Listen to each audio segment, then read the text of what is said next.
Hi students, this is paper 4 from the year 2021 and the variant is 4.1. So let's start the paper.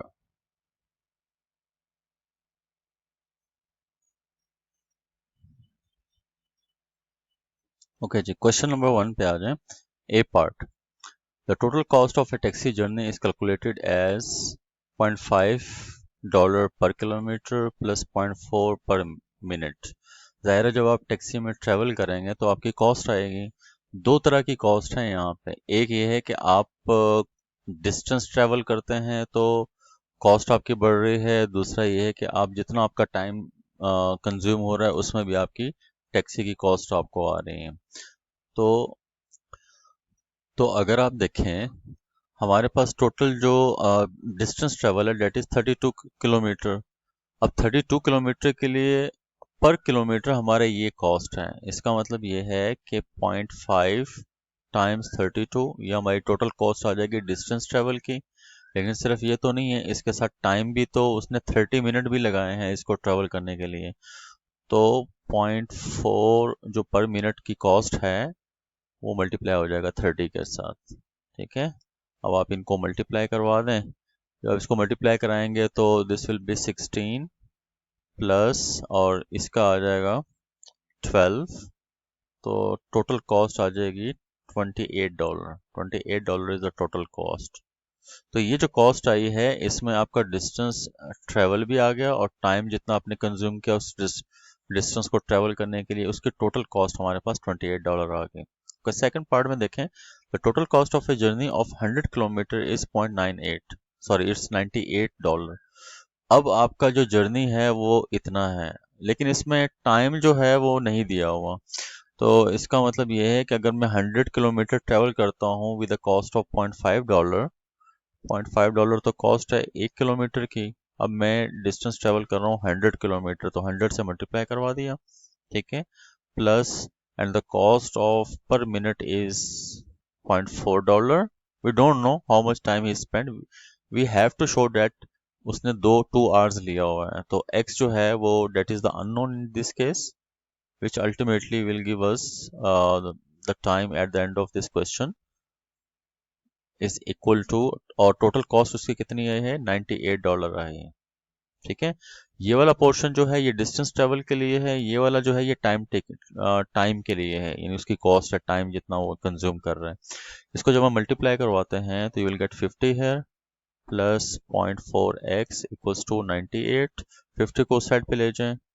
So when you bring 50 on the other side, you will get 48, and then आप 48 को divide कर दें 0.4 के साथ. ठीक हो गया, equals to ये 480 हो जाएगा और 480 डिवाइड बाय 4 विल बी 120. तो 120, the answer is in minutes, यानी x जो है वो 120 मिनट्स है. तो अगर मैं इसको आवर्स में कन्वर्ट करूं तो वो क्या बन जाएगा, 2 hours बन गया हमारा. ठीक है, और यही हमने शो करवाना था कि show that the time taken in is 2 hours. तो देखें 2 hours हमने शो करवा दिया. अच्छा जी, नेक्स्ट पार्ट देखें, इसका B part. A taxi drivers, we have a drivers, taxi drivers more than one driver. So आप देखें आंसर में भी ड्राइवर 1, ड्राइवर 2, ड्राइवर 3 लिखा हुआ है. उन्होंने टोटल जो डिस्टेंस ट्रेवल किया है डेट इज 8190 किलोमीटर, और रेशो दी हुई है हमें 5:2:7. तो आपने जो है वो हर ड्राइवर का डिस्टेंस ट्रेवल निकालना है. So for driver 1, let call it driver number 1, इसका रेशो है 5. टोटल रेशो इसका कितना है, 14 बन रहा है, multiplied by 8190. Same is for driver 2, और तीसरा जो है वो हमारा आ जाएगा ड्राइवर 3. तो दूसरे के लिए हम लिखेंगे 2/14, इसको भी वही काम करना है, 8190 से मल्टीप्लाई करवा देना है, और 7/14 इसको भी 8190 से मल्टीप्लाई करवा देना. ठीक है, जब आप इसको मल्टीप्लाई करवा देंगे तो आपका आंसर यहाँ पर आ जाएगा. ठीक है जी, ये तीनों ड्राइवर्स के डिस्टेंस ट्रेवल आ गए हमारे पास। अच्छा जी, C part. After midnight the cost of any taxi driver increases by 45%। Midnight के बाद उसकी कॉस्ट इंक्रीज हो रही है टैक्सी ड्राइवर की, यानी अगर वो 100% ले रहा था, ओरिजिनल जो प्राइस थी उसकी जो नॉर्मल डे में होती है, मिडनाइट के बाद वो उसको इंक्रीज कर देता है। अगर वो $100 ले रहा है तो वो $145 लेना शुरू हो जाएगा। ठीक है। One journey cost 84.1 after midnight. एक जर्नी उसने की है, डेट इज 84.10। किसके साथ की है? आफ्टर मिड पॉइंट के, मिडनाइट के साथ की है। मतलब ये है कि 145 के साथ उसने जो जर्नी की है डेट इज 84.10। ठीक है। तो calculate the cost of the same journey before midnight, यानी नॉर्मल रूटीन में वो कितनी जर्नी करेगा? नॉर्मल रूटीन में तो वो $100 देगा। ठीक है। तो उसकी एक्स आ जाएगा। यहाँ से क्रॉस मल्टीप्लाई करवा दें। जब आप इसको क्रॉस मल्टीप्लाई करेंगे तो आपके पास आंसर क्या आएगा? मैं इसको क्रॉस मल्टीप्लाई करवा देता हूँ। 145x equals to 84.10 times 100 and then divided by 145. 84 times 100 divided by 145. So after simplification all these you will get 58. So $58 is your answer. Okay. एक आम दिनों में उसको $58 लगेंगे, लेकिन अगर वो आधी रात के बाद ट्रेवल करेगा तो उसको $84.1 देने पड़ेंगे। ओके जी, नेक्स्ट क्वेश्चन पे चलते हैं। Question number 2। The diagram shows the speed time graph for the first 180 seconds. 180 second अगर आप 0 से 50 के दरम्यान में देखें, एक स्मॉल लाइन जो है वो 10 सेकंड्स की बन रही है। इसका मतलब 150 के बाद दिस विल बिकम 160, 170, 180। यहाँ पे आपका 180 आ रहा है। ठीक है जी। Find the acceleration in metre per second square in the train during the first 50 second. First 50 second आपका यहाँ पे एक्सलेरेशन आपको यहाँ पे फाइंड करना है।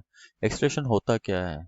वो होता है वेलोसिटी अपॉन टाइम। और आपकी वेलोसिटी फर्स्ट 50 सेकंड में 9 है, तो 9 को डिवाइड कर दो बाय 50। जब आप इसको डिवाइड करेंगे 9 डिवाइड बाय 50 तो आंसर आपका आ जाएगा 0.18। ठीक है। It was your first part. Second part की तरफ आए। After 180 seconds, the train decelerated at a constant rate of 1944 km per hour, showed that the train decelerated for 60 seconds. अच्छा, हमने जो चीज़ फाइंड करनी है ना टाइम, वो 60 सेकंड्स है, लेकिन यहाँ पे किलोमीटर पर आवर स्क्वायर दिया हुआ है। तो first we need to convert this kilometre per hour square into metre per second square. तो इसको मैं कन्वर्ट कर लेता हूँ। 1944 टाइम्स इसको मैं मल्टीप्लाई करवाता हूँ। फर्स्ट किलोमीटर को मीटर में लेके जाऊंगा तो 1000 से मल्टीप्लाई करूंगा, डिवाइडेड बाय, और आर को सेकंड में लेके जाऊंगा 3600। चूंकि इसका स्क्वायर है तो यहाँ पे भी स्क्वायर ले लो। ठीक है। So after simplifying all these you will get 0.15 metre per second square. ये आपका आ गया इसकी एक्सेलरेशन, डिसेलरेशन आ गई, सॉरी दिस इज डिसेलरेशन। अच्छा, अब हमें क्या फाइंड करना है? Find the deceleration for 60 seconds. तो डिसेलरेशन के लिए हम फॉर्मूला लगाएंगे v upon t। Since we need to find the time, तो टाइम जो है वो यहाँ लिख लें और a को यहाँ नीचे ले आए। तो फॉर 180 सेकंड्स अगर आप देखें 180 पे, इस पे, तो आपके पास यहाँ पे स्पीड v जो है वो 9 आ रही है। तो आप क्या करेंगे? यहाँ पे 9 लिखेंगे और डिस्लेशन की जगह आ जाएगा 0.15। अब यहाँ पे 9 डिवाइडेड बाय 0.15 करेंगे तो 60 is the answer. t equals to 60 seconds.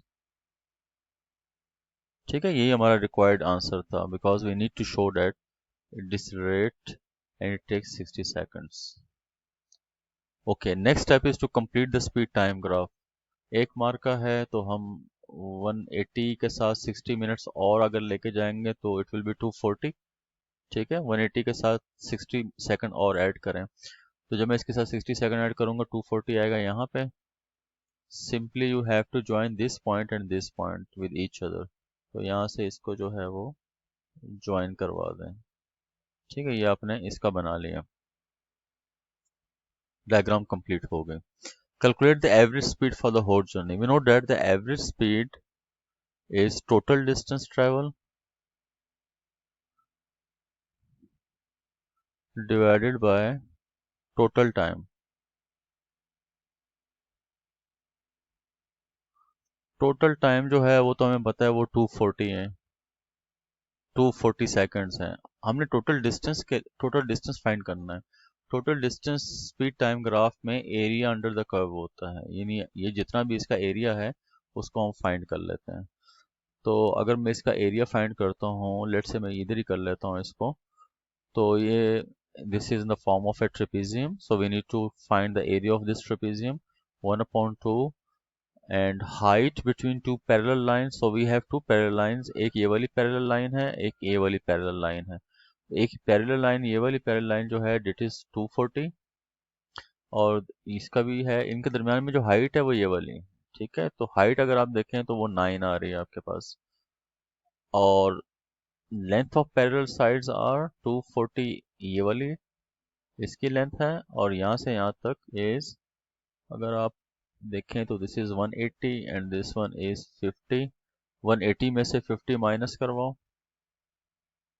तो कितना बन जाएगा, 130। So the sum of parallel side will be 240 plus 130। ठीक है, इसको हम कैलकुलेटर से एरिया निकाल लेते हैं। 240 प्लस 130 टाइम्स 9 टाइम्स 0.5, 1665। 1665 ये हमारा आ गया 1665। इसको 240 पे डिवाइड करवा दें, divided by 240, so the answer is 6.9375 metre per second. ये एवरेज स्पीड आ गई हमारे पास। ठीक है जी।